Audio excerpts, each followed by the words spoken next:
नमस्कार, मैं हूँ शीतला तिवारी। दोस्तों, इस समय प्रयागराज में हत्याओं का सिलसिला जो है वह बढ़ता चला जा रहा है। यानी कहीं प्रेम संबंध में हत्या हो रही है तो कहीं दुश्मनी में हत्या हो रही है। कोई किसी को समझने को तैयार नहीं है, चाहे वह रिश्ते हों या गैर रिश्ते।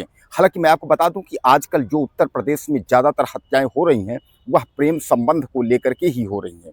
यानी ज़्यादातर लोग जो है प्रेम के चक्कर में और मारे जा रहे हैं। आज की जिस घटना का हम जिक्र कर रहे हैं यह करछना के थाना कौंधियारा यानी प्रयागराज का जो यमुना पार है उसके अंतर्गत जो है तहसील करछना है और थाना कौंधियारा की एक गांव है जिस गांव का नाम है कुकुड़ी। कुकुड़ी में इंटर में पढ़ने वाले यानी 12वीं का छात्र उसकी जो है निर्मम हत्या कर दी जाती है। उसकी लाश जो है वह कुएं में मिलती है। बताया यह जा रहा है कि उसको जो है प्रेमिका ने मिलने के लिए बुलाया था। घर से वह जो है 800 मीटर दूर यानी जाता है और उसके बाद यह भी कहा जा रहा है कि वह प्रेमिका से मिलने के चक्कर में प्रेमिका की माँ उसको देख लेती है, जिससे वह वापस भागते हुए जो है वह कुएं में गिर जाता है। ऐसा लोग जो है बता रहे हैं। लेकिन वहीं अगर उसके घर वालों की हम बात करें तो उसके घर वाले सीधे सीधे आरोप लगा रहे हैं कि हमारे बेटे को बुला करके और हत्या की गई है। यानी हमारे बेटे को जो है अगवा किया गया है, उसको अगवा करने के बाद जो है उसकी हत्या कर दी गई।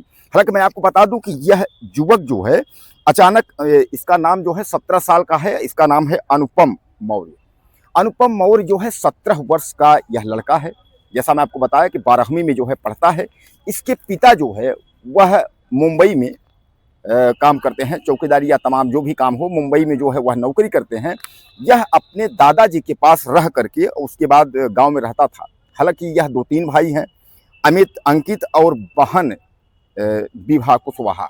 हालांकि मैं आपको बता दूं कि चूंकि राज सूरत यानी जो राज सूरत इसके पिताजी हैं, अब उनका भी रो रो करके बुरा हाल है। बहनों की हम बात करें तो उनका भी रो रो के बुरा हाल है। लेकिन कुल मिलाकर के जो आरोप इन लोगों का है, इन लोगों का आरोप ये है कि जो है ठाकुर घराने के लोग यानी कुछ बड़े लोग हैं तबके के, जैसा कि जानते हैं सीधे सीधे आरोप लग जाता है ठाकुरों पर। तो ठाकुर जो है मार करके उसके बाद कुएं में डाल दिए। यानी बहन विभा की अगर हम बात करें उसने भी आरोप लगाया। घर के लोग भी आरोप लगा रहे हैं कि ठाकुरों ने जो है हत्या कर दी है और ठाकुरों ने हत्या करने के बाद जो है इसको कुएं में फेंक दिया है। अब सबसे बड़ा सवाल यह उठता है कि क्या अनुपम जो मौर्य है इसका संबंध जो प्रेम प्रसंग है क्या उस ठाकुर घराने में था? यानी ठाकुरों के लड़की के चक्कर में क्या इसकी जान गई, इसको मार दिया गया? यानी तमाम जो है सवाल उठ रहे हैं। हालांकि मैं आपको बताऊं अचानक जब यह लापता हुआ था इसकी गुमशुदगी जो है वह कौंधियारा थाने में दी गई थी। जब तक पुलिस कार्रवाई करती तब तक जो है अचानक जो है पता चलता है कि एक झाड़ियों के बीच में एक कुआं है। हालांकि वहाँ कोई जाता होता नहीं है। तो उस कुएं में जो है लाश को देखी गई। यहाँ एक लाश है। अब उस लाश को जब निकाला गया तो पता चला कि पहचान हो पाई कि यह अनुपम मौर्य यानी कुकुड़ी गांव का रहने वाला है। हालांकि अनुपम मौर्य जो है 2 से 3 दिन पहले ही घर से गायब हुआ था। यानी अब सीधे सीधे ये है ठाकुरों पर जो आरोप लगाया है कि ठाकुर लोग जो है वह उसको जो है मार करके कुएं में डाल दिए हैं। अब दोस्तों सबसे बड़ा सवाल ये खड़ा हो रहा है कि आखिर ठाकुरों द्वारा यह पहली घटना नहीं है। इसके पहले आपने देखा था कि एक दलित युवक को जो है ठाकुरों ने जिंदा जला दिया था और घर से थोड़ी दूर यानी घर के सामने बगीचे में ही जिंदा जला दिया। तो ऊपर तमाम जो है कानून व्यवस्था पे भी सवाल उठा है। कानून व्यवस्था पर यहाँ भी सवाल उठेगा। यह इसलिए सवाल उठेगा कि क्या अब केशव प्रसाद मौर्य डिप्टी सीएम कुछ बोलेंगे?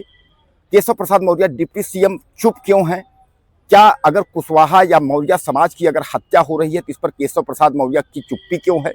या मामला ठाकुरों से लेकर के है इसलिए जो है केशव प्रसाद नहीं बोलेंगे? यानी इस पर तमाम जो है सवाल खड़े हो रहे हैं और लोग जो है लिख भी रहे हैं, सोशल मीडिया और तमाम लोग कह भी रहे हैं कि आखिर केशव प्रसाद मौर्य जो है इस पर क्या बोलते हैं। इस पर कार्यवाही को लेकर के जो है जैसे हर जातियों में आपने देखा है कि चंद्रशेखर रमण हो, बहन जी मायावती हो, अखिलेश यादव हो, इस तरीके तमाम नेता जो है अपनी अपनी जातियों को लेकर के वह टिप्पणी करते रहते हैं। तो इस पर जो है क्या केशव प्रसाद मौर्य कोई टिप्पणी करेंगे या वह जो है ठाकुरों यानी जो ठाकुर इलाका है, ठाकुर घराना है जो उससे वो घबराए हुए हैं या वो चुप्पी साधे हुए हैं? क्योंकि ठाकुर यानी योगी आदित्यनाथ भी ठाकुर जनजातीय पद है, इस तरीके से आप समझ लीजिए। तो कहने का तात्पर्य ये है कि इस तरीके की जो घटनाएं हो रही हैं वह कहीं ना कहीं शर्मसार कर देने वाली है और लज्जित करने वाली है और सबसे जो है दिल को दहला देने वाली घटनाएं हैं। हालाँकि मैं आपको बता दूँ कि प्रयागराज की लगातार इस वक़्त जो है प्रयागराज में हत्याओं का सिलसिला जो है वह बढ़ गया है और प्रेम प्रसंग के चक्कर में अभी आपने देखा था कि वहीं बगल में ही करछना में एक दिवाकर पटेल जो है वो जाता है प्रेमिका से मिलने के लिए, शादीशुदा प्रेमिका, उसको जो है पीट-पीट करके हत्या कर दी जाती है। वहीं बगल में जैसा मैं आपको बताया कि इसका जो है कौंधियारा यानी कुकुड़ी गाँव का है यह व्यक्ति, यानी यह युवक जो कि कक्षा 12 में पढ़ता था, तो अनुपम मौर्य को जो है तो ठाकुर लोगों ने जो है पीट-पीट करके उसकी हत्या कर दी है। अब लोग जो है इस पर देख रहे हैं, तरह-तरह की बातें हो रही हैं, कब इस पर क्या कार्रवाई होती है। अब देखना ये है कि इस पर योगी आदित्यनाथ सरकार बुलडोज़र की कार्रवाई करती है, या उनको आजीवन कारावास होता है। अब इस पर कार्रवाई क्या होती है, इसको देखना है। दोस्तों आपको क्या लगता है? मुझे ज़्यादा से ज़्यादा मैसेज करिएगा, चैनल को सब्सक्राइब करें। अगले वीडियो में फिर मिलते हैं।